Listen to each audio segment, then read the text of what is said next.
So this is our national achievement test for the last 10 years. And if you look at the grade 6 and the grade 10, it deteriorated in the last 2 school years. No? Before, grade 6 was averaging at least naman above 50%. And then our grade 10, ito high school to. Nakita ko rin to nung mayor po ako sa Valenzuela. It's barely passing 50%. But in the last 2 school years, bumaba siya below 50% for both grade 6 and grade 10. No? And you can actually let me know if this is an accurate information, but this came from DepEd. No? And in sinasabi ho ni Ma'am Villaflor about proficiency, I know you have a different ranking system right now.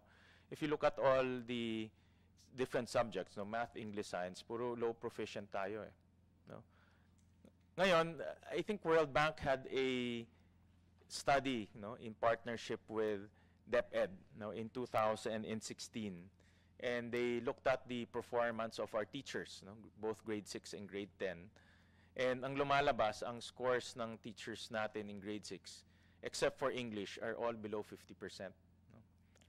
And we also looked at yung passing rate ng LET. And to my surprise, ito mas alam nyo rin to, pababa ang passing grade ng LET ng elementary teachers, no? From 33%, ngayon 27%. Job Street came up with a survey last year at sinasabi nila na 35% hindi pa ready yung ating mga K-12 graduates at 41% sabi, hindi namin sure kung kukunin namin yan o hindi dahil kulang nga ng skills. No? And if you look at also this one I presented in PBED, the time our high school gets hired, 3 years bago siya maging ma-hire and 1 year for a college grad. No? And this is an indicator that our high school graduates are not ready to participate in the labor force. So in short, ma'am,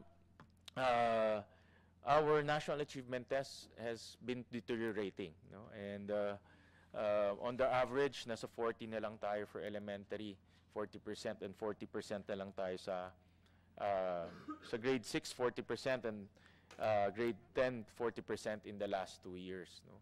And this is quite alarming, no? Because we've allocated significant amounts of money to DepEd, no? 500 billion pesos na nga ang binibigay natin.